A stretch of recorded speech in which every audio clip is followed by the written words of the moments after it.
Hey everyone, and welcome. You know that time, that waiting game between a missed period and a positive test? It can be so full of questions, right? Is every little feeling a sign?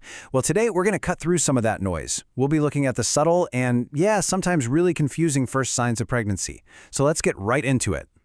So, let's start with the big question that probably brought a lot of you here. Is vaginal dryness an early sign of pregnancy?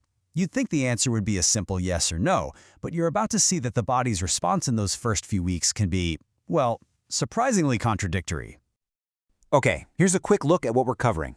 First, we're going to tackle that confusing dryness versus discharge question. Then, we'll get into the other physical signs your body might be sending you.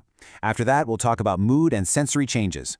We've also got some really important warnings to go over, and we'll wrap it all up with the main takeaway. All right, first up, the whole dryness versus discharge thing. Honestly, this is where a lot of the confusion can start, so let's try to clear up what our source material has to say about it.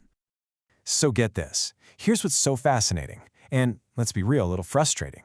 Your body can do one of two completely opposite things, and either one could be a potential sign. Some women might actually experience dryness as their body starts to adapt. But for many others, it's the exact opposite. They'll notice an increase in discharge. This is all thanks to hormones like estrogen and more blood flow down there. The key thing to watch for, if this is you, is that it's usually clear or a milky white color. And, this is important, it shouldn't have a smell. But it's not all about dryness or discharge. Nope. Beyond that one signal, your body has a whole bunch of other ways it might be trying to tell you something. Let's take a look at some of the most common physical signs. First on the list is uterine cramping. Now, you might hear cramping and immediately think of your period, but this can feel different. It's often described as more of a light pulling or little twinges. This can actually happen when the fertilized egg attaches to the wall of the uterus. It's one of the very earliest physical clues you might get. And here's another classic one, breast changes.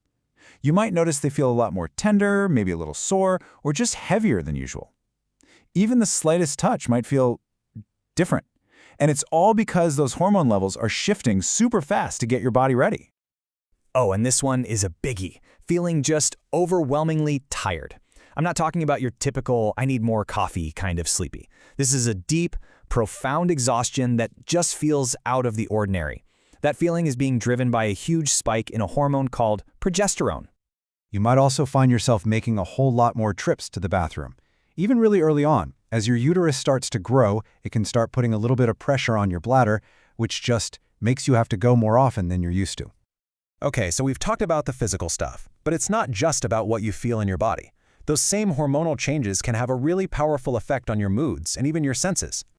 And here's just a glimpse of what that can look like. Of course, there's nausea, the classic morning sickness, which, by the way, is a terrible name because it can hit you morning, noon, or night. You might also find that a food you normally love suddenly makes you feel sick, or a smell you never noticed before is now completely overwhelming.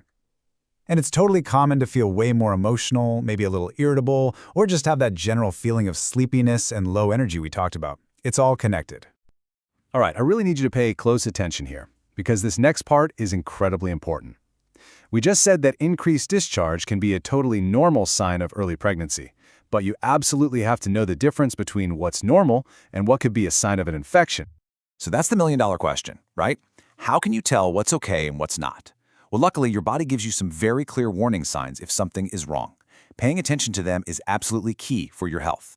So here are the red flags to look out for. Remember how we said normal pregnancy discharge should be odorless? Well, if you notice any unusual or strong smell, that's a warning sign. Same thing goes for any itching or discomfort.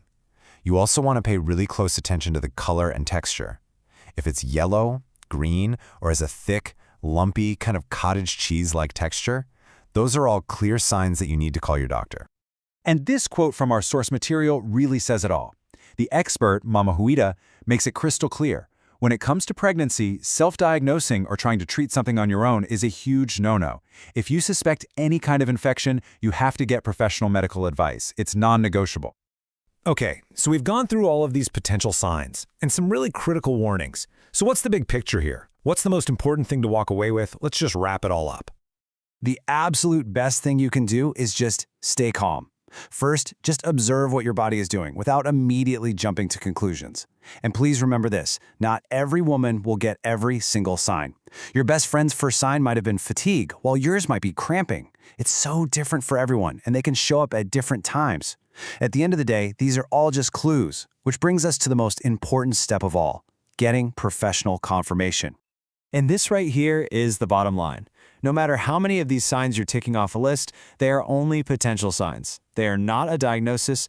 The only, and I mean only, way to know for sure if you are pregnant is to take a pregnancy test and follow up with the doctor. They're the ones who can confirm it and help you figure out the next steps for a healthy journey. So we'll leave you with this question to think about.